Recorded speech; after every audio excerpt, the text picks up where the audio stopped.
1464년 가을, 경기도 남양의 한 깊은 산속에 자리한 작은 암자.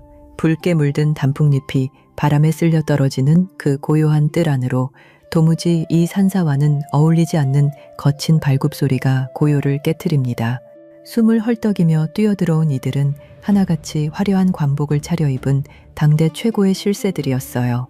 이들은 조선의 권력을 쥐락펴락하는 정일품, 종일품 대감들이었지만 지금 이 순간만큼은 그저 체면도 다 버린 채 흙바닥에 무릎을 꿇고 짐승처럼 통곡하는 나약한 자식들에 불과했습니다. 어머니, 저희를 두고 어찌 가시옵니까? 방 안에는 거친 회색 승복을 입은 59의 늙은 비구니가 가쁜 숨을 몰아쉬고 있었습니다. 깡마른 손등과 푹 패인 주름만이 고단했던 세월의 무게를 짐작하게 할 뿐이었죠. 하지만 죽음을 목전에 둔 그녀의 얼굴은 밖에서 오열하는 권력자 아들들과는 달리 마치 오랜 소풍을 끝내고 집으로 돌아가는 아이처럼 평온하기 그지없었어요. 가만히 눈을 감은 노스님의 곁으로 얼마 뒤 궁궐에서 급한 전갈이 날아듭니다. 조카 단종을 죽이고 형제들을 도륙내며 피로 옥좌를 차지했던 그 무시무시한 폭군 세조가 직접 부의를 내려보낸 것이에요.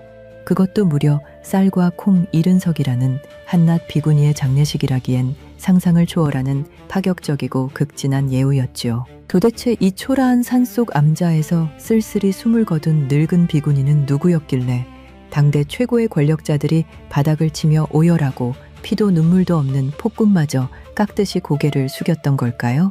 우리는 흔히 궁궐의 후궁이라 하면 왕의 사랑을 독차지하기 위해 치마폭에 독약을 숨기고 질투에 눈이 멀어 서로를 저주하는 살벌한 여인천하를 떠올리죠. 권력을 향한 핏빛 암투만이 살아남는 유일한 길이라 믿었던 조선의 구중궁궐. 하지만 이 늙은 비구니가 걸어온 삶의 궤적은 우리가 알던 궁궐의 그 잔혹한 법칙을 완전히 뒤집어 놓습니다.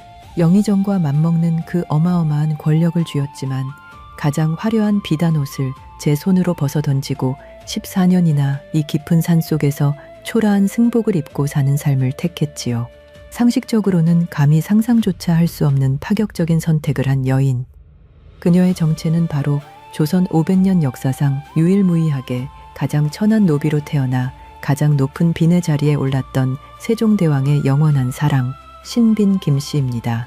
오늘 우리는 13살의 어린 관노비가 입궐하여 예순을 바라보는 나이로 눈을 감기까지 46년이라는 그 아득한 세월 동안 그녀가 어떻게 내명부의 정점에 오르게 되었는지, 그리고 모든 것을 다 가졌는데 전부 버려야만 했는지 그 가슴 시린 여정을 따라가 보려 합니다. 손에 쥔 것을 억지로 움켜쥐지 않았기에 역설적으로 피바람 속에서 모든 것을 지켜낼 수 있었던 여인. 그 지혜롭고도 뭉클한 한 여인의 일생 속으로 조용히 걸음을 옮겨 보겠습니다. 이 초라한 암자에서 숨을 거둔 신빈 김씨의 이야기는 놀랍게도 그 시작점 역시 조선 궁궐에서 가장 차갑고 누추한 곳이었습니다. 1418년 늦은 봄, 13살의 어린 소녀 옥부는 한양의 궁궐 한 구석에 위치한 내자시로 이끌려 왔습니다. 내자시란 왕실에서 소비하는 쌀, 기름, 간장, 심지어 무명천까지 온갖 물자를 쌓아두고 관리하는 거대한 보급 창고였어요. 옥분의 아버지는 비록 명목상의 벼슬을 가졌으나 어머니가 관청에 속한 공노비였기에 당시의 가혹한 신분법에 따라 옥분 역시 태어나자마자 관노비의 굴레를 쓸 수밖에 없었지요. 어머니의 약값을 벌어보겠다며 혹은 굶어 죽지 않으려 발버둥치며 들어온 그곳은 어린 소녀가 감당하기엔 너무나 가혹한 노동의 수용소였습니다. 당시 내자시는 하루 24시간 불이 꺼지지 않는 조선판 거대한 하청 공장이나 다름없었습니다. 쌀과 간장만 옮기는 게 아니었죠. 한쪽에서는 쉴 새 없이 밀가루를 반죽해 국수를 뽑아냈고, 또 다른 구석에서는 왕실 식구들이 입을 무명천을 짜느라 수십 대의 배틀이 미친 듯이 돌아갔습니다. 이 모든 육체 노동의 가장 밑바닥, 그 찌꺼기 같은 잡일들이 바로 옥분이 같은 어린 관노비들의 몫이었고요. 밤새 메주를 쑤느라 머리카락에는 시큼한 냄새가 배었고, 한겨울 우물가에서 걸레를 빨다 보면 치맛자락이 꽁꽁 얼어붙어 걸음을 내디딜 때마다 바스락거리는 소리가 났습니다. 내자시의 고참 궁녀들은 이 어린 소녀들이 조금이라도 졸거나 지친 기색을 보이면 가차없이 등짝을 내리치며 조선판 하청 공장의 잔혹한 규율을 가르쳤습니다. 제대로 된 밥 한 술 뜨지 못해 영양실조로 쓰러져 나가는 아이들이 부지기수였던 그 지옥 같은 곳에서, 어른들도 버티기 힘든 그 지옥 같은 스케줄 속에서 옥분의 하루는 해가 뜨기 한참 전부터 시작되었습니다. 새벽 동이 트기 무섭게 살얼음이 낀 우물물에 두 손을 담가 걸레를 빨아야 했고, 가마솥에 불을 지피다 매캐한 연기에 눈물 콧물을 다 쏟아내야 했어요. 한낮에는 자기 몸집만 한 쌀가마니를 나르며 숨을 헐떡였고, 밤이 되면 좁은 방 안에서 무명실 먼지를 뒤집어 쓴 채 바느질을 하다 꾸벅꾸벅 졸기 일쑤였습니다. 어쩌다 실수를 하거나 몸놀림이 굼뜨기라도 하면 고참 나인들의 매서운 손찌검과 핀잔이 자비 없이 날아왔지요. 거칠고 매서운 관노비들의 호통 속에서 눈물을 훔치는 아이들이 부지기수였지만 옥분이는 좀처럼 소리내어 우는 법이 없었습니다. 추운 겨울 쩍쩍 갈라져 피가 맺힌 손등을 치맛자락에 슬쩍 문질러 닦고는 그저 묵묵히 다음 일을 찾아 움직일 뿐이었어요. 남이 어지른 자리를 군말 없이 치우고 힘들어하는 동료의 짐을 슬며시 나누어지는 그 조용하고 성실한 뒷모습. 그런데 그토록 눈에 띄지 않으려 몸을 한껏 낮추고 일하던 옥분에게 어느 날 조선 궁궐에서 가장 매섭고 차가운 시선 하나가 깊숙이 꽂히고 맙니다. 그 시선의 주인공은 다름 아닌 태종 이방원의 아내이자 세종의 어머니인 원경왕후였어요. 때는 1418년 무술년 늦은 여름, 충녕대군이 새 임금 세종으로 즉위하면서 그의 부인인 소헌왕후는 조선의 새로운 안주인 즉 중전이 되었습니다. 그리고 아들을 왕위에 올린 원경왕후는 내명부 최고 어른인 왕대비의 자리에 올랐죠. 막강한 권력의 정점에 선 왕대비 원경왕후. 그녀는 굳이 왜 간장 항아리를 닦던 천한 노비 아이에게 시선을 멈췄을까요? 저 아이를 중궁전으로 데려가라. 새 왕비의 곁에서 시중을 들게 하여라. 원경왕후의 이 짧은 하명 한마디에 13살 옥분의 운명은 180도 뒤집힙니다. 향기로운 냄새가 진동하는 중궁전, 그것도 새 왕비 소헌왕후의 가장 은밀한 방을 지키는 지밀 나인의 자리라니요. 흔히들 이 대목을 보며 왕대비가 옥분의 착한 심성을 알아보고 며느리 곁에 위로가 될 사람을 보냈구나 라고 짐작하기 쉽지요. 하지만 이 파격적인 발탁의 이면에는 조선 왕실의 그 어떤 칼바람보다 더 서늘하고 치밀한 정치적 계산이 숨어 있었습니다. 소헌왕후가 중전이 되자마자 상왕으로 물러나 있던 태종은 며느리의 아버지 시몬이 영의정에 오르며 세력이 커지는 것을 극도로 경계했습니다. 결국 그해 겨울 태종은 시몬에게 사약을 내리고 중전의 어머니와 자매들을 하루아침에 관노비로 전락시켜버리고 맙니다. 원경왕후 본인조차 과거의 남편 태종의 칼날에 친정 형제 4명이 무참히 도륙당하는 꼴을 두 눈 뜨고 지켜봐야만 했던 세상에서 가장 기구한 여인이었어요. 그녀는 친정을 잃고 매일 밤 눈물로 지새우게 될 며느리의 위태로운 처지를 누구보다 잘 알았습니다. 그렇기에 왕대비는 며느리의 가장 내밀한 공간에 권력을 탐할 든든한 가문 출신의 궁녀를 들이는 것을 극도로 경계했어요. 또 다른 외척의 싹이 자라거나 권력욕에 찬 궁녀가 며느리를 부추겨 앙심을 품게 만들까 두려웠던 것이지요. 원경왕후에게 며느리 곁에 둘 사람으로 필요했던 건 입이 무겁고 성실하되 뒤를 받쳐줄 가문이나 빽이 전혀 없는 철저하게 고립된 아이였습니다. 내자시의 차가운 바닥에서 묵묵히 걸레질만 하던 13살의 관노비 옥분. 그녀는 왕대비의 그 잔혹하고도 완벽한 조건에 부합하는 가장 훌륭한 정치적 방패막이었던 셈이에요. 그렇게 옥분이는 갓 친정을 잃고 시퍼렇게 멍이 든 소헌왕후의 서늘한 중궁전 안으로 밀어 넣어졌습니다. 가장 높은 곳에서 모든 것을 잃은 왕비와 가장 낮은 곳에서 아무것도 가져본 적 없는 노비. 1418년 겨울 소헌왕후가 머무는 중궁전의 밤은 칼날처럼 서늘했습니다. 방 안의 화로에는 숯불이 붉게 타오르고 있었지만 얇은 소복 차림으로 웅크려 앉은 왕비의 어깨는 주체할 수 없이 떨리고 있었죠. 아버님, 어찌하여 이리 허망하게 가셨습니까? 숨죽인 오열이 창호지 문을 때렸습니다. 불과 며칠 전 삼왕 태종이 내린 사약을 받고 친정아버지 시몬이 피를 토하며 죽어갔습니다. 영의정이 자리에 오르며 세상을 다 가질 듯했던 아버지는 싸늘한 주검이 되었고, 다정했던 어머니와 자매들은 하루아침에 관청의 노비로 끌려가 짐승만도 못한 취급을 받고 있는 상황이었죠. 언제 자신마저 패비가 되어 쫓겨날지 모른다는 끔찍한 공포, 그 지옥 같은 절망 속에서 왕비는 누구에게도 마음을 열 수 없었습니다. 방 밖에는 수십 명의 궁녀들이 대기하고 있었지만 그들 중 절반은 상왕 태종이 심어놓은 귀와 눈이었고, 나머지 절반은 권력의 향방에 따라 언제든 등을 돌릴 철새들에 불과했지요. 만약 여러분이 왕비라는 자리에 오르자마자 친정이 멸문지화를 당한 상황이라면 사방이 적들로 둘러싸인 이 적막한 방에서 과연 누구에게 마음을 의지할 수 있으셨을까요? 아마도 소헌 왕후의 심정은 살아있어도 산자가 아닌 살갗이 갈갈이 찢겨나가는 듯한 아픔을 느끼며 하루하루를 보내고 있지 않았을까 생각해 봅니다. 그리고 그때 등 뒤에서 비단 치맛자락이 바닥에 쓸리는 소리가 아주 조심스럽게 들려옵니다. 13살의 지밀나인 옥분이었어요. 그녀는 울고 있는 왕비에게 감히 위로의 말을 건네지 않았습니다. 그저 차갑게 식어버린 왕비의 찻잔을 소리 없이 거두고 김이 모락모락 피어오르는 따뜻한 찻잔을 새로 내려놓을 뿐이었죠. 왕비가 눈물을 닦으려 소매를 올리면 어느새 보송보송한 수건이 손끝에 닿아 있었고, 찬바람에 문풍지가 떨리면 옥부는 쟁걸음으로 다가와 문고리에 두툼한 천을 덧대어 바람길을 막았습니다. 이 어린 나이는 권례의 권력 다툼 따위는 알지 못했어요. 다만 피눈물을 흘리는 왕비의 처절한 뒷모습에서 억지로 생이별해야 했던 자신의 가엾은 어머니를 떠올렸을지도 모르지요. 권력의 꼭대기에서 내동댕이 쳐진 왕비와 세상의 가장 밑바닥에서 올라온 관노비, 두 여인은 신분이라는 거대한 벽을 사이에 두고 있었지만 굳이 구차한 말로 설명하지 않아도 상실이라는 깊은 상처를 통해 서로의 텅 빈 가슴을 조용히 알아보고 있었던 것 아닐까요? 그 무렵 핏빛으로 물든 이 중궁전에는 왕비의 속을 새까맣게 태우는 핏덩이가 하나 있었습니다. 태어난 지 얼마 되지 않아 아직 젖도 떼지 못한 둘째 아들 수양대군이었죠. 친정이 멸문지화를 당하는 충격 속에서 소헌 왕후는 젖이 말라버렸고 갓난아기를 제대로 안아줄 기력조차 남아있지 않았습니다. 어미 품에 메마른 불안을 느낀 탓일까요?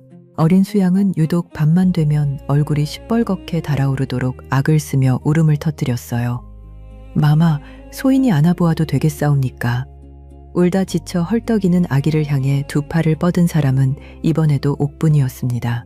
옥분은 앳된 어깨에 묵직한 사내아이를 단단히 업어매고는 달빛이 차갑게 쏟아지는 중궁전의 긴 복도를 걷기 시작했어요. 아무도 없는 고요한 회랑, 옥분은 일정한 보폭으로 발을 내디디며 등을 가볍게 토닥였습니다. 그녀의 등에서 전해지는 따뜻한 체온과 규칙적인 심장 박동 소리, 쑥 넘어가듯 칭얼대던 아기는 어느새 옥분의 저고리 고름을 작은 손가락으로 꽉 움켜쥔 채 그녀의 온기에 기대어 스르륵 깊은 잠에 빠져들곤 했습니다. 불안에 떨던 아기에게 그 천한 노비의 등판은 세상 어떤 비단 이불보다도 아늑하고 견고한 피난처였던 셈이죠. 품에 안긴 이 여린 핏덩이가 훗날 자라 조카의 왕위를 빼앗고 친형제들의 목을 무참히 베어버리는 피해 군주 세조가 될 줄 그 누가 상상이나 했을까요? 그리고 피해 굶주린 이 잔혹한 폭군이 자신을 업어 키웠던 이 노비 출신 나인 훗날 신빈 김씨의 자식들만큼은 절대 칼을 대지 못하고 오히려 새 왕조의 1등 공신으로 떠받들게 될 줄은 그때는 아무도 알지 못했습니다.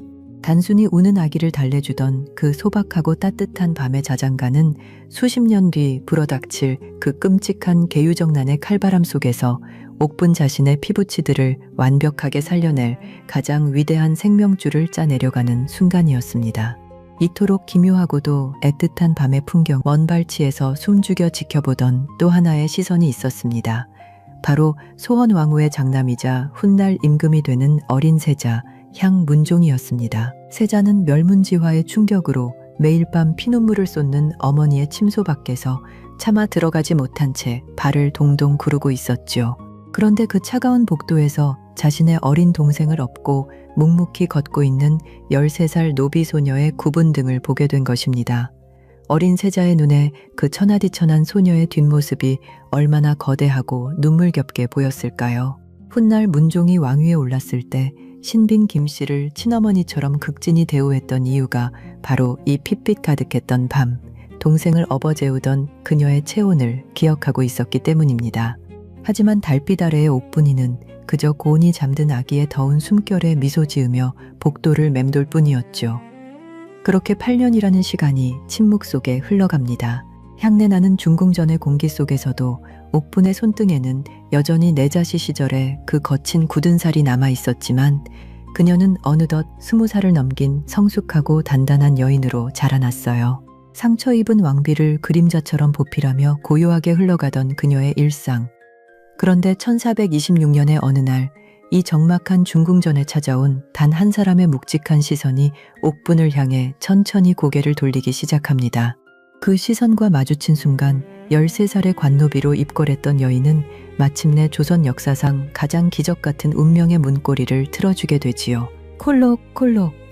정막이 내려앉은 강령전, 왕의 처소에 무겁고 마른 기침소리가 울려 퍼집니다. 밤은 이미 깊었지만 방안을 환하게 밝힌 촛불 아래서 세종은 붓을 놓지 못하고 있었어요. 세종 8년. 우리는 그를 조선 최고의 성군이라 찬양하지만 당시 30살의 젊은 임금에게 왕좌는 그야말로 뼈와 살을 깎아먹는 끔찍한 노동의 굴레였습니다. 수백 권의 책을 읽고 수만 장의 상소문을 처리하며 북방의 외적까지 신경 써야 했던 지독한 워커홀릭. 그 살인적인 경무는 결국 임금의 몸을 서서히 망가뜨렸습니다. 시야가 흐려지는 안질과 끝없는 갈증을 유발하는 소갈증으로 인해 세종은 밤마다 목이 타들어가고 등줄기에 식은땀을 흘리며 잠을 설쳐야만 했죠. 그런 임금의 발걸음이 무겁게 중궁전으로 향하던 어느 날 밤이었습니다. 지친 몸을 이끌고 소원 왕후의 처소에 들어선 세종은 촛불 너머로 조용히 움직이는 하나의 그림자에 시선이 멈춥니다. 그림자의 주인공은 어느덧 20살을 갓 넘긴 지밀나인 옥분이었어요. 임금이 처소에 들면 보통의 궁녀들은 어떻게든 눈도장을 찍기 위해 분주해지기 마련입니다. 치맛자락을 매만지고 고개를 살짝 들어 눈웃음을 흘리며 임금의 총애를 갈구하는 것이 구중궁궐 여인들의 당연한 생존 본능이었으니까요. 승은 한 번이면 천한 궁녀도 하루아침에 가문을 일으켜 세울 수 있는 권력을 거머쥐는 곳이 바로 궁궐이었습니다.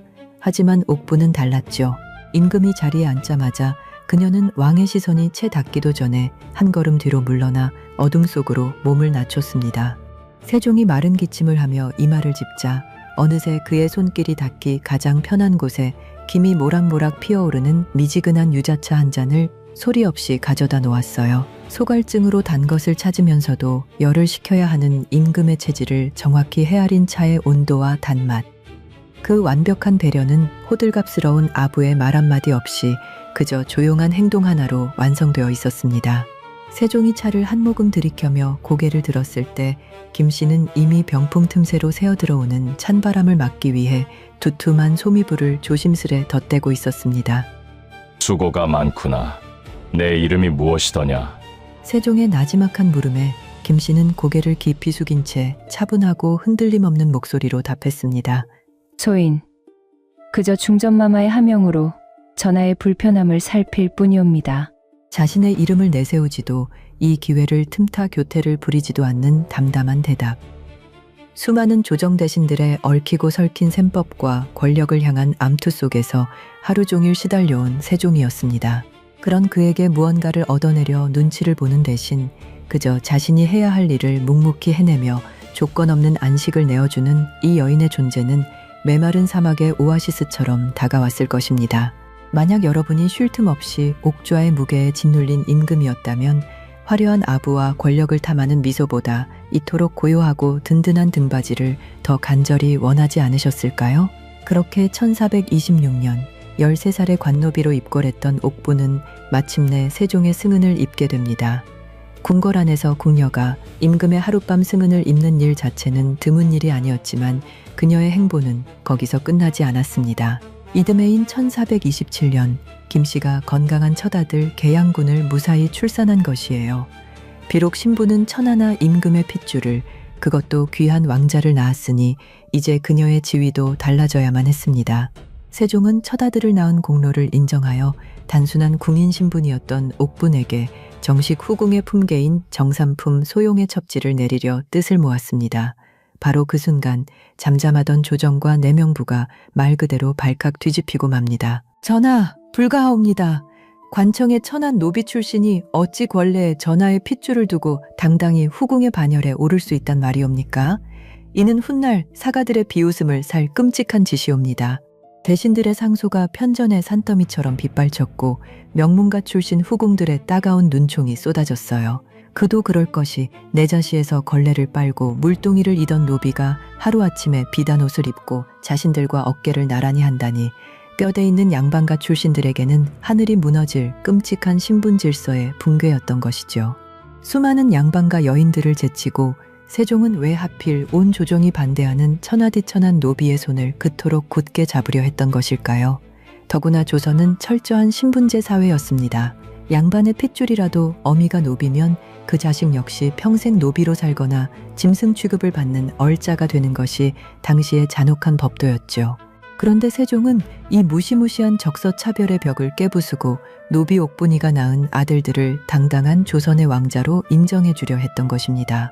뼈대 있는 명문가 양반들에게는 그야말로 하늘이 무너지고 조상님 무덤에서 곡소리가 날 끔찍한 신분 질서의 붕괴였던 셈입니다. 고 빗발치는 상소문 앞에서도 세종은 흔들림이 없었습니다.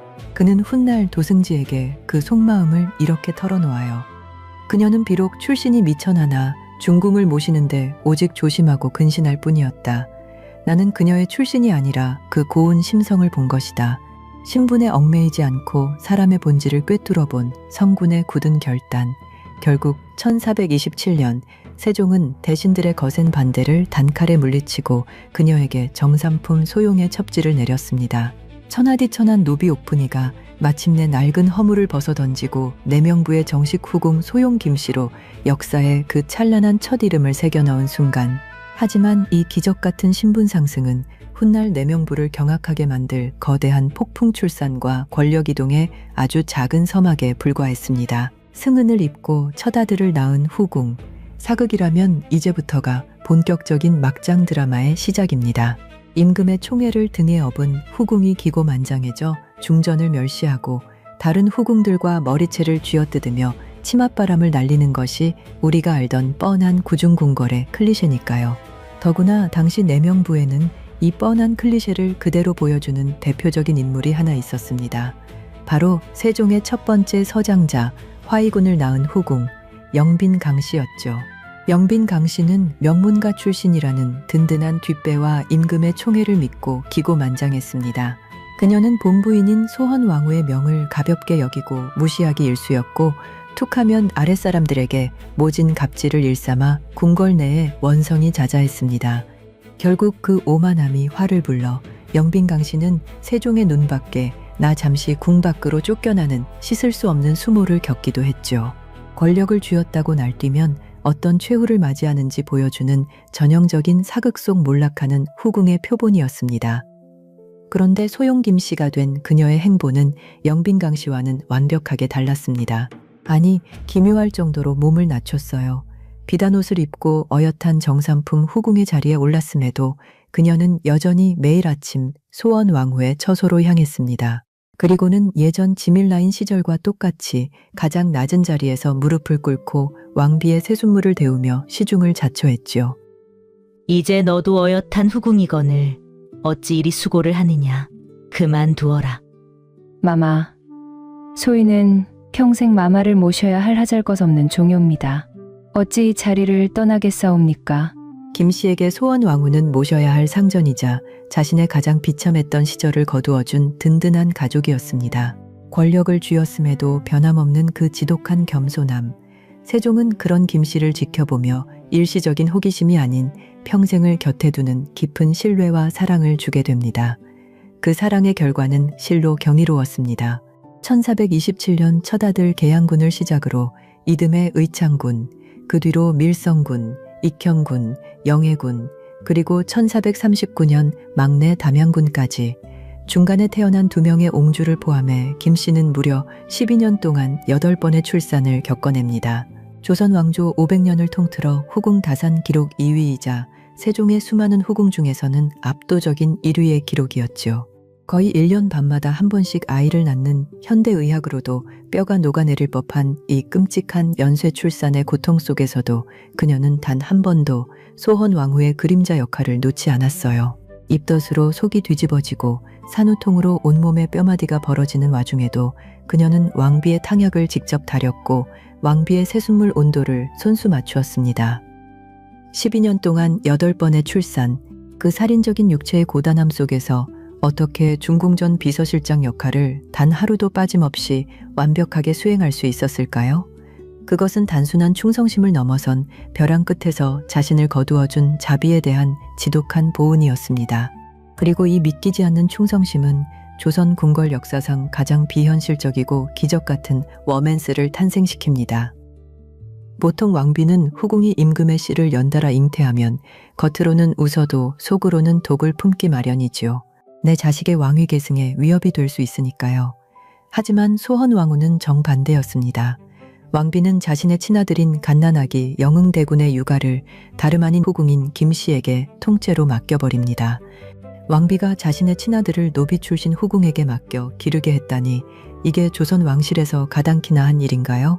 어릴 적 수양대군을 업어 재웠던 것과는 차원이 다른 완벽한 탕란이자 절대적인 신임의 증표나 다름없는 짓이었어요. 본부인이 첩에게 자기 자식의 젖을 물리게 한 이 소름 돋는 평화. 그 여인은 질투라는 인간의 본능마저 뛰어넘어 완벽한 조선판 공동 육아를 실현했던 것입니다. 이 대목에서 우리는 훗날 영조를 낳은 숙종의 후궁 숙빈 최씨를 떠올리게 됩니다. 숙빈 최씨 역시 권내에서 험한 일을 하던 무수리 출신으로 알려져 있으며 정일품빈에 오르는 기적을 쓴 인물이죠. 하지만 신빈 김씨와 숙빈 최씨 사이에는 기록이 증명하는 아주 결정적인 신분적 차이가 존재합니다. 사실 숙빈 최씨는 정확히 노비였는지 평민이었는지조차 사료로 확정하기 어려울 만큼 그저 매우 미천한 신분이었다고만 전해집니다. 반면 신빈 김씨는 태종실록과 세종실록에 본래 내자시의 여종이었다라고 그 천한 신분과 소속이 국가 공식 문서에 아주 명확하게 못 박혀 있어요. 즉, 출신 성분이 확실하게 입증된 정통 관노비가 정일품빈의 자리까지 오른 것은 조선 500년 역사상 신빈 김씨가 처음이자 마지막 유일무이한 기록인 셈입니다. 더 큰 차이는 권력을 대하는 그들의 처세술에 있었습니다. 훗날 숙빈 최씨는 인현 왕후를 지지하며 서인 세력과 손을 잡고 장희빈이라는 거대한 적을 몰아내는 피 튀기는 정치 당쟁의 한복판에 직접 뛰어들었지요. 반면 신빈 김씨는 철저하게 자신을 지웠습니다. 자식을 8명이나 낳아 막강한 권력을 쥐었음에도 그녀는 단 한 번도 조정 대신들과 결탁하거나 내명부의 파벌을 만들지 않았어요. 왕과 왕비 그리고 아이들 오직 그들만을 위해 헌신하는 조용한 유모이자 보호자의 위치만을 고집했습니다. 그녀의 롤모델은 화려하게 피어나는 꽃이 아니라 바닥에 넓게 깔린 그림자였습니다. 권력의 꿀맛을 보고도 평생토록 납작 엎드릴 줄 알았던 이 천재적인 생존 감각과 진심, 결국 이 묵직한 진심은 가장 깐깐했던 임금, 세종의 마음을 완벽하게 허물어뜨리게 됩니다. 그리고 자신과 왕비를 위해 한평생 그림자로 살아온 이 가련하고 충직한 여인에게 세종은 임금으로서 내릴 수 있는 최고의 선물을 준비하기 시작합니다. 가장 천한 옥분이가 마침내 내명부의 모든 여인을 발밑에 두는 정일품 최고 권력의 정점에 서는 순간이 다가온 것입니다. 1439년 1월 세종 21년에 차가운 겨울바람을 뚫고 조정에 엄청난 교지가 내려옵니다. 세종이 도승지 김돈과 대신들을 불러 모은 자리에서 폭탄 같은 선언을 한 것이죠. 소용 김씨를 귀인으로 삼고자 하니 그리 알라. 조정은 발칵 뒤집혔습니다. 귀인은 종일품, 후궁으로서 오를 수 있는 거의 최정상의 자리였습니다. 대신들이 펄쩍 뛰며 가문 없는 천추를 그리 높은 자리에 올리는 것은 전례가 없사옵니다. 라며 반대하자 세종은 평소의 온화함을 거두고 싸늘하게 응수했습니다. 김씨가 비록 출신은 천하나 13살부터 입궐해 행실이 바르고 중궁의 소생아들을 기르게 할 만큼 성품이 근신하였다. 그 덕이 바르니 귀인으로 삼는데 무슨 문제가 있겠는가. 세종의 이 단호한 어명 앞에서 신하들은 더 이상 입을 열지 못했어요. 그리고 훗날 세종은 여기서 한 걸음 더 나아가 귀인이었던 김씨에게 내명부 여인이 오를 수 있는 가장 높은 자리 영의정과 맞먹는 정일품 비내 첩지를 내립니다. 13살에 우물물로 걸레를 빨던 내자시의 관노비가 마침내 수많은 명문가 양반들을 발 아래에 두는 최고 권력자가 된 것입니다. 그런데 비느로 책봉되는 그 영광스러운 순간 세종은 김씨에게 아주 기묘하고도 무거운 선물을 하나 내립니다. 보통 후궁이 빈에 오르면 그 이름 앞에 화려하고 아름다운 글자를 붙여주기 마련입니다. 달글명, 어지린, 아름다울가처럼 말이죠. 하지만 세종이 김씨에게 손수 골라 하사한 글자는 그런 화려함과는 거리가 먼 삼갈신자였습니다. 신빈, 삼가고 조심하라. 늘 언행을 삼가고 자신을 단속하라. 도승지 김도는 조서를 작성하며 고개를 갸웃했을지도 모릅니다. 이제 막 정일품에 올라 온갖 축하를 받아야 할 여인에게 굳이 족쇄나 경고에 가까운 차가운 글자를 내리시는 임금의 속내가 당최 이해되지 않았을 테니까요. 속으로 전하께서 필시 노비 출신 빈을 낮잡아 보시고 기를 죽이려는 뜻이구나 라고 오해했을지도 모릅니다. 하지만 그것은 완전히 틀린 생각이었어요. 세종의 이 차가운 글자 하나는 훗날 닥쳐올 피바람 속에서 김씨를 살려낼 가장 완벽하고 튼튼한 갑옷이 되어줄 예정이 있었거든요. 가문이라는 든든한 뒷배 하나 없이 홀로 정일품이라는 벼랑 끝에 선 여인. 그녀를 질투하는 수많은 양반과 후궁들과 조정 대신들의 매서운 눈초리가 언제 그녀를 끌어내릴지 모르는 위태로운 자리였습니다. 세종은 자신이 죽고 나면 이 백없는 여인이 표적이 될 것을 누구보다 잘 알고 있었어요. 그렇기에 세종은 그녀가 지금껏 살아온 방식, 즉 자신을 낮추고 조심하는 그 묵묵한 성품만이 앞으로 그녀의 목숨을 지켜줄 유일한 방패라는 것을 신이라는 한 글자에 꾹꾹 눌러담아 전한 것입니다. 권력을 쥐어쓰되 절대 그 권력을 휘두르지 말라는 지독하게 애정어린 경고였던 셈이지요. 신빈 김씨는 임금의 그 무거운 뜻을 온몸으로 받아들였습니다.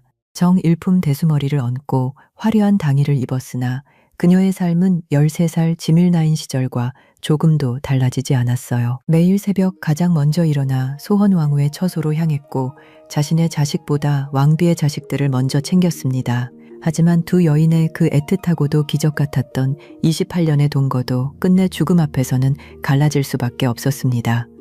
1446년의 봄, 평생을 병마와 슬픔과 싸워온 소헌왕후가 마침내 세상을 떠날 채비를 하고 있었습니다. 자식을 낳다 죽은 며느리 권씨, 20대의 꽃다운 나이에 연이어 죽어버린 두 아들, 광평대군과 평원대군. 친정을 잃은 고통도 모자라 자식들의 참처까지 겪어내야 했던 기구한 왕비의 곁을 마지막까지 눈물로 지킨 사람은 이번에도 신빈 김씨였습니다. 가쁜 숨을 몰아쉬던 소헌왕후가 천천히 힘을 내어 누군가의 손을 찾았습니다. 40년 전 쩍쩍 갈라졌던 굳은 살의 흔적이 여전히 남아있는 신빈 김씨의 거친 손, 식어가는 왕비의 창백한 손등과 신빈의 따뜻한 손바닥이 천천히 포개어졌습니다. 왕비의 시선은 자신의 침상을 둘러싼 화려한 명문가 후궁들이나 조정 대신들을 향하지 않았어요. 오직 제 손을 맞잡고 소리 없이 오열하는 평생의 그림자였던 노비 출신의 후궁을 향해 마지막 힘을 쥐어짜냈습니다. 내 남은 아이들을 부탁하네. 왕비가 숨을 거두는 그 비통한 순간 13살 어린 나이에 어머니와 생이별하고 내자시로 끌려왔을 때조차 소리내어 울지 않았던 독한 소녀 옥분이는 처음으로 짐승 같은 울음을 토해내며 왕비의 식어가는 손을 자신의 얼굴에 파묻었습니다. 자신의 모든 것을 빼앗아간 권례의 권력 다툼 속에서 소헌왕후가 마지막 순간 자신의 핏줄을 온전히 믿고 맡길 수 있었던 유일한 피난처. 그것은 당파에 휩쓸리지 않고 권력을 탐하지도 않으며 28년을 하루같이 그림자처럼 엎드려 살아온 신빈 김씨 단 한 사람뿐이었습니다. 하지만 소헌왕후의 죽음은 앞으로 이 조선 땅에 몰아닥칠 끔찍한 피바람에 아주 작은 전조에 불과했습니다. 왕비가 떠난 지 불과 4년 뒤 신빈 김씨의 하늘이자 모든 것이었던 세종대왕마저 그녀의 곁을 영원히 떠나게 되니까요. 그리고 임금이 눈을 감은 바로 그날 신빈 김씨는 권례의 모든 사람이 경악할 만한 충격적인 결단을 내리게 됩니다. 1450년 2월 조선을 위대한 태평성대로 이끌었던 세종대왕이 마침내 눈을 감았습니다. 그가 숨을 거둔 곳은 웅장한 경복궁이 아니라 막내 아들 영흥대군의 집인 동별궁이었어요. 온갖 병마에 시달리던 늙은 임금이 화려한 궁궐을 놔두고 굳이 궐박 아들의 집에서 마지막 숨을 고르려 했던 이유는 무엇일까요?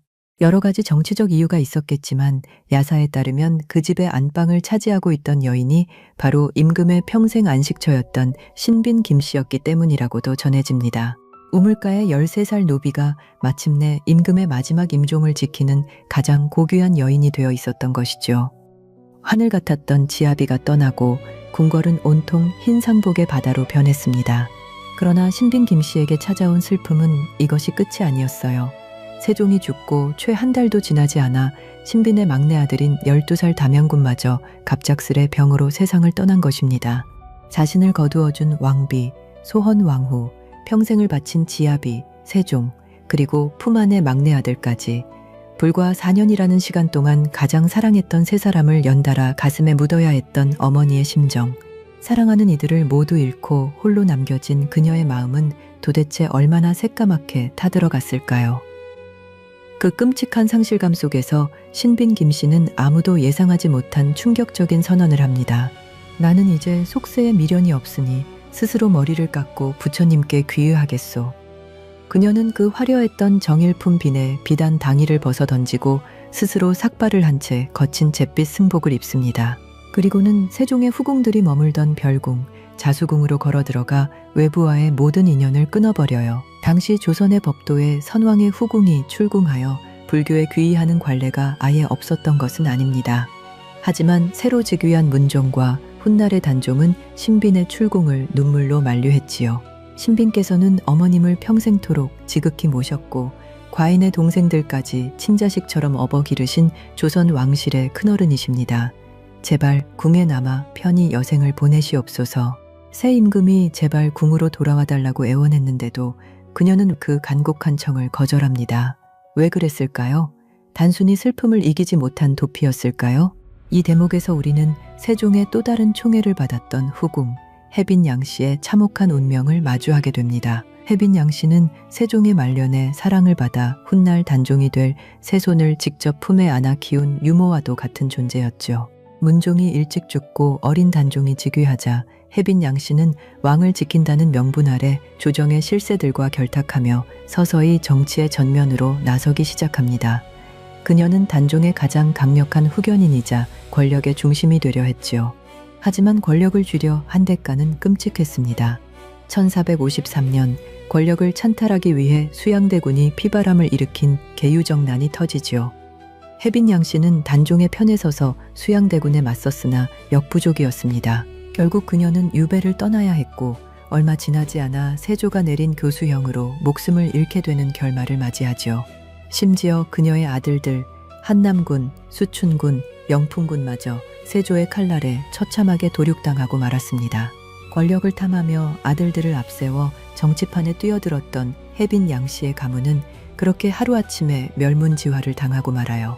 반면 권력의 정점에 섰을 때 모든 것을 툭 털어버리고 잿빛 승복으로 갈아입은 신빈 김씨는 어땠을까요? 자수궁의 차가운 마루에 앉아 한때 8명의 아이 웃음소리로 꽉 찼던 중궁전의 시절을 떠올리며 그녀는 매일 아침 세종의 위패 앞에 향을 피웠습니다. 서늘하고 매캐한 향 연기 속에서 목탁을 두드리는 늙은 비구니, 그녀는 철저하게 권력에서 멀어졌고 그 누구의 정치적 견제도 받지 않는 완벽한 투명인간이 되어갔죠. 아이러니하게도 그녀가 그토록 가볍게 내려놓았던 그 권력의 공백이 훗날 불어닥칠 계유정난의 피바람 속에서 그녀의 피부치들을 지켜낼 가장 거대한 방패막이가 되어줍니다. 혜빈 양씨의 아들들이 피를 흘리며 죽어갈 때 오직 신빈 김씨가 낳은 아들들만이 이 살벌한 숙청을 피해 조선 최고의 실세로 우뚝 서게 되니까요. 피바람이 부는 계유정난 속에서 어떻게 신빈 김씨의 아들들만 털끝 하나 다치지 않고 1등 공신이 될 수 있었을까요? 그 소름 돋는 생존의 비밀은 과거 세종과 신빈이 미리 짜놓았던 아주 촘촘하고도 거대한 가족 관계망 속에 숨어 있었습니다. 1453년 단종 1년의 서늘한 가을, 궐 내 끔찍한 피바람이 불어닥칩니다. 세종이 죽기 전 그토록 아꼈던 둘째 아들 수양대군이 조카인 단종을 내몰고 스스로 권력을 쥐기 위해 칼을 뽑아든 계유정난이 터진 것입니다. 수양대군은 단종의 가장 든든한 바람막이였던 김종서와 황보인을 철퇴로 쳐 죽였고 자신에게 반기를 드는 친동생인 안평대군과 금성대군마저 무참히 도륙하는 패륜을 저지르지요. 해빈 양씨처럼 권력의 전면에 나섰던 이들 역시 줄줄이 사약을 받거나 처형장으로 끌려갔습니다. 한양 도성은 말 그대로 피비린내가 진동하는 도살장이나 다름없었어요. 그런데 이 무시무시한 사륙의 현장에서 아주 기묘하고도 소름 돋는 풍경 하나가 연출됩니다. 형제와 조카마저 베어버리는 수양대군의 그 잔혹한 칼날이 유독 신빈 김씨가 낳은 아들들 앞에서는 마치 약속이나 한 듯 기가 막히게 피해갔던 거예요. 털끝 하나 다치지 않은 것을 넘어 신빈 김씨의 장남 계양군과 넷째 익현군은 오히려 수양대군을 도운 공로를 인정받아 새 왕조의 핵심 실세인 좌익 1등 공신의 명단에 당당히 이름을 올립니다. 한명회, 신숙주, 권람 같은 당대 최고의 모사꾼들과 어깨를 나란히 하며 권력의 최정점에 선 것이지요. 피바람이 부는 계유정난 속에서 어떻게 신빈 김씨의 아들들만 털끝 하나 다치지 않고 1등 공신이 될 수 있었을까요? 단지 어릴 적 수양대군을 등에 업어 키워주었던 신빈의 예정 하나만으로 그 폭군이 조카들을 모두 살려두었을까요? 그럴 리가요. 냉혹한 권력의 세계에서 과거의 정 따위는 한 줌의 먼지보다 가볍습니다. 수양대군이 이들을 치지 못한 데에는 수십 년 전 세종과 신빈 김씨가 미리 짜놓았던 아주 거대하고도 완벽한 정치적 방패막이가 존재했습니다. 시간을 거슬러 1437년 신빈 김씨의 장남인 계양군이 10살의 나이로 혼례를 올리던 해로 돌아가 봅니다. 세종은 갓 10살 된 천한 노비 출신 후궁의 아들에게 당시 조선에서 가장 강력한 권력을 쥔 한확의 둘째 딸을 아내로 맺어줍니다. 한확이 누구입니까? 누이 동생 2명이 무려 명나라 황제의 후궁으로 발탁된 덕분에 조선의 임금조차 함부로 대할 수 없었던 당대 최고의 실세이자 무소불위의 권력자였어요. 세종은 왜 그 막강한 명문가의 여식을 명분도 없는 후궁의 아들에게 시집 보냈을까요? 자신이 죽고 나면 뒷배 없는 신빈과 그녀의 자식들이 언제든 영모의 표적이 될 수 있음을 간파하고 조선에서 가장 튼튼하고 굵은 동아줄을 미리 연결해준 성군의 선견지명이었지요. 그런데 역사의 수레바퀴는 여기서 더욱 소름 돋는 우연을 만들어냅니다. 계양군을 사위로 맞이한 한확에게는 딸이 또 한 명 있었는데 그 막내딸이 훗날 자라 수양대군의 맏며느리가 된 것입니다. 우리에게 너무나 잘 알려진 훗날의 인수대비가 바로 그녀예요. 계양군의 처가인 한확 가문과 세조의 며느리 인수대비가 얽힌 이 소름 돋는 겹사돈의 진실, 한번 머릿속으로 그려보실까요? 계양군의 아내 정선군부인 한씨는 인수대비의 친언니입니다. 즉 계양군은 수양대군의 맏아들 의경세자에게 이복 삼촌이자 처형의 남편 손윗 동서가 되는 기막힌 관계가 형성된 것이죠. 계양군을 칠래야 칠 수가 없는 상황. 계양군을 제거한다는 것은 곧 수양대군 자신의 든든한 정치적 자금줄이자 최고 뒷배인 사돈 한확 가문과 척을 진다는 의미였으니까요. 결국 13살의 어린 노비가 소원 왕후 곁에서 묵묵히 버텨낸 눈물의 시간, 어릴 적 수양대군을 등에 업고 불렀던 소박한 자장가, 그리고 세종이 치밀하게 엮어준 명나라 실세 가문과의 2중 3중 혼매까지, 이 모든 거대한 퍼즐 조각들이 계유정난이라는 피해 폭풍 속에서 완벽하게 맞물려 들어간 것입니다. 권력을 향해 이빨을 드러낸 자들은 모두 처참히 베어졌으나 납작 엎드려 숨을 죽인 노비 출신의 어머니와 그 자식들만이 새 왕조의 중심에서 굳건히 자리를 지켜내게 된 것이죠. 살아남는 자가 강하다는 비정한 역사의 법칙, 그것을 가장 완벽하게 증명해낸 것은 명문가의 영의정들이 아니라 다름 아닌 내자시 출신의 관노비 신빈 김씨였습니다. 이제 자식들이 권력의 정점에 섰으니 산속에 숨어있던 늙은 어머니도 덩달아 부귀영화를 누릴 차례일까요? 그녀의 마지막 선택은 우리의 상식을 다시 한번 처참하게 부숴버리고 말아요. 1455년 마침내 조카 단종을 밀어내고 기어이 옥좌를 찬탈한 수양대군. 피비린내 나는 숙청 끝에 피해 군주가 된 세조는 왕위에 오르자마자 궁궐 밖의 한 늙은 비구니에게 파격적인 하명을 내립니다. 자수궁에 머무는 신빈을 극진히 모시어라. 내가 어릴 적 칭얼댈 때마다 나를 업고 밤을 지새워 주신 나의 어머니와 다름없는 분이시다. 그것은 결코 빈말이 아니었어요. 세조는 신빈 김씨가 지병인 관절통으로 온천 피양을 갈 때마다 지방 관찰사들에게 엄명을 내려 그녀의 가마 곁을 국가적 차원에서 호위하게 했죠.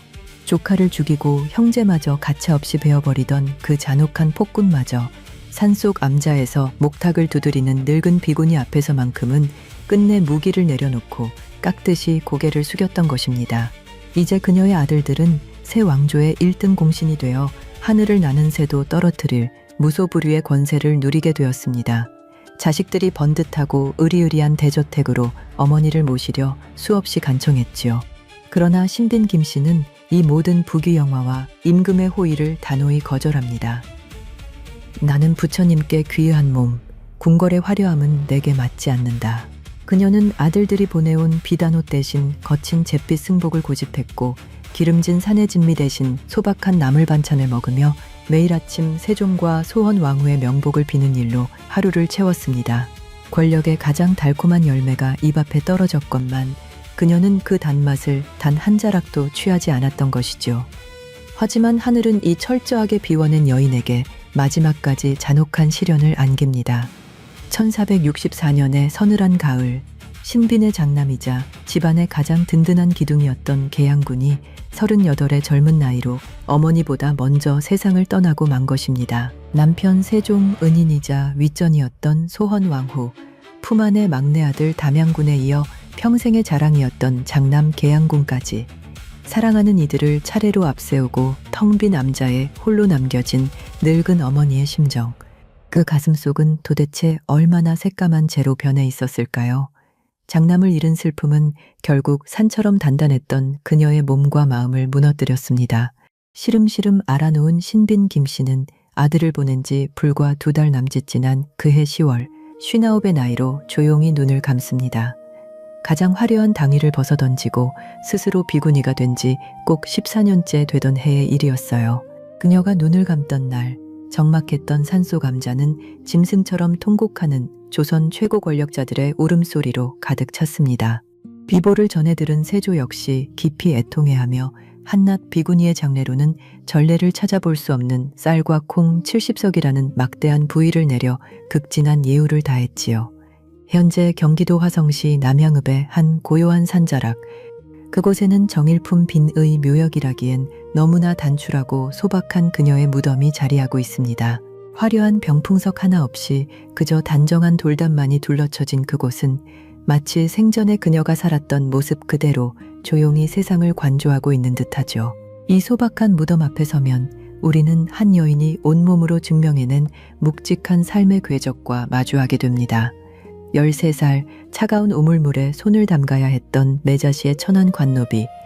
그녀는 46년이라는 아득한 세월 동안 살얼음판 같은 구중 궁궐의 한복판을 걸어 마침내 내명부 최고의 권력을 거머쥐었습니다. 하지만 오늘 우리가 추적해본 그녀의 생애는 단순히 밑바닥 천민이 정일품에 올랐다는 뻔한 조선판 신데렐라의 성공 신화가 아니었지요.